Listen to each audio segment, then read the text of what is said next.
Apa perbedaan setan, iblis, dan satu lagi apa? Jin. Iya.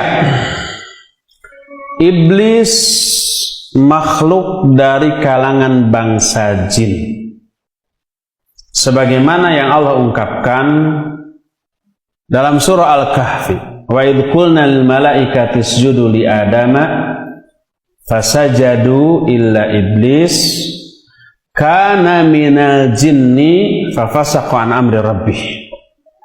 Dan ingatlah ketika kami berkata kepada para malaikat, sujudlah kalian kepada Adam. Lalu semua malaikat sujud kecuali iblis. Kana minal jinni, kata Allah, dia ini dari bangsa jin. Fafasaqa an amri rabbih, lalu dia durhaka kepada perintah Allah Subhanahu wa ta'ala. Dan iblis ini adalah bangsa jin yang dahulunya menurut Al-Imam Al-Qurtubi dalam kitab At-Tadhkirah beribadah kepada Allah selama 80.000 tahun dengan ibadah yang hebat dan dahsyat.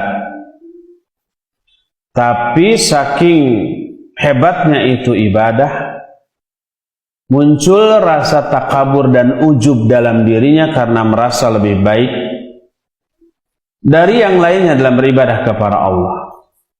Ketakaburannya tidak ada yang tahu kecuali dia dan Allah Subhanahu wa ta'ala. Malaikat yang lain tidak tahu.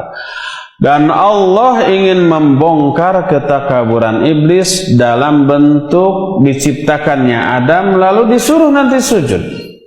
Maka para malaikat yang tadinya ibadahnya lurus-lurus saja, ikhlas-ikhlas saja, langsung sujud.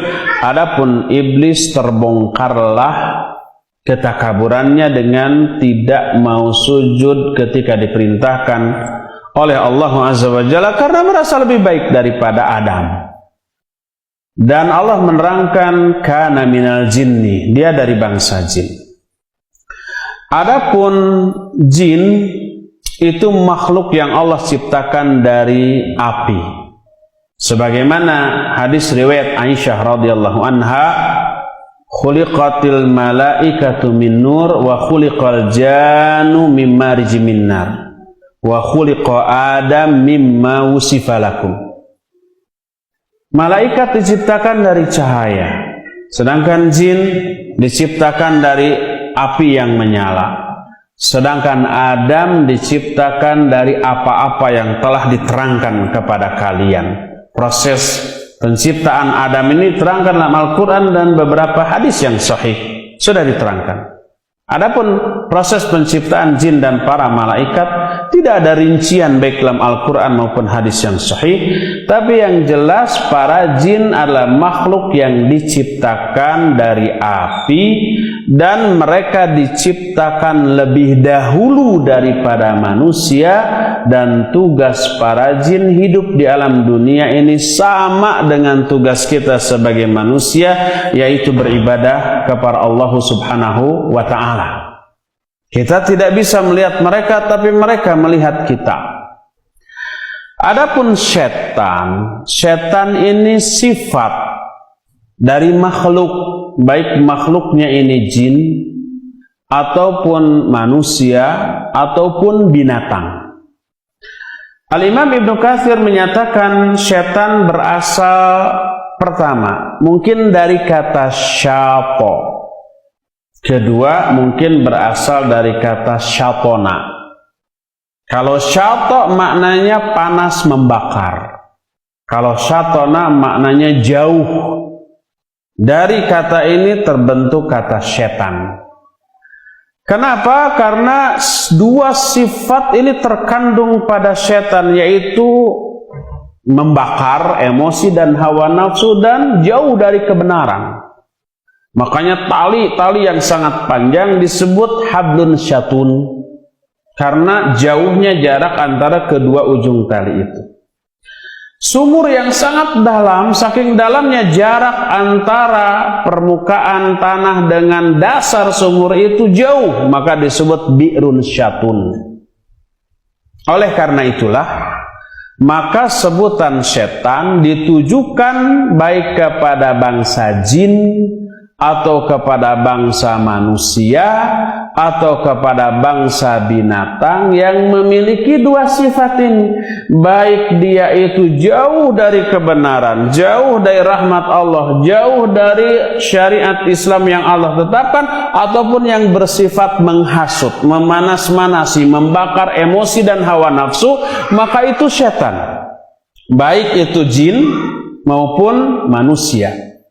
Makanya seluruh orang kafir dan orang munafik juga disebut setan oleh Allah. Dalam Al-Quran disebutkan, wa idza khalau ila syayatinihim. Ketika orang-orang munafik itu kembali kepada pemimpin-pemimpin setan mereka. Wa kadzalika ja'alna likullin nabiyyin aduwan syayatinal insi wal jin. Demikianlah kata Allah, kami telah jadikan bagi setiap nabi ini musuh-musuh, baik dari kalangan setan bangsa manusia ataupun setan bangsa jin. Jadi jin-jin yang durhaka, jin-jin yang ingkar kepada Allah itu setan. Adapun kalau jin-jin yang muslim, yang soleh, maka mereka bukanlah setan. Sebagaimana orang kafir, orang munafik oleh Allah Subhanahu wa ta'ala disebut setan. Manusia-manusia yang memusuhi para nabi, yang memusuhi para da'i, yang memusuhi dakwah juga oleh Allah disebut setan. Wa kadzalika ja'alna likulli nabiyyin aduwan syayatinal insi wal jin. Demikianlah kami jadikan bagi setiap nabi musuh-musuh, baik dari kalangan setan bangsa manusia ataupun setan bangsa jin. Maka bangsa manusia dan bangsa jin yang memusuhi nabi, memusuhi dakwah, siapapun yang mendakwakannya itulah setan, baik jin ataupun manusia, termasuk binatang. Ketika Umar bin Khattab radhiyallahu an menunggangi seekor keledai, tapi keledai ini berlenggak-lenggok tidak karu-karuan. Ketika dinaiki, dia berlenggak-lenggok, berjalan tidak sesuai dengan kendali, dan ketika turun dia diam. Apa kata Umar? Marokibtu illa syaitona, aku tidaklah menunggangi kecuali seekor setan. Himar atau keledai tersebut oleh Umar disebut setan karena jauhnya perilaku dia dari perilaku umumnya para keledai yang menurut. Oleh karena itulah maka setan merupakan sifat baik dari bangsa jin, bangsa manusia ataupun bangsa hewan yang sifatnya durhaka, jauh dari kebenaran, jauh dari rahmat Allah Subhanahu wa ta'ala, yang sifatnya menghasut, memanas-manasi, membakar amarah, emosi dan hawa nafsu manusia. Itulah perbedaan antara jin, setan dan iblis. Wallahu a'lam bishawab.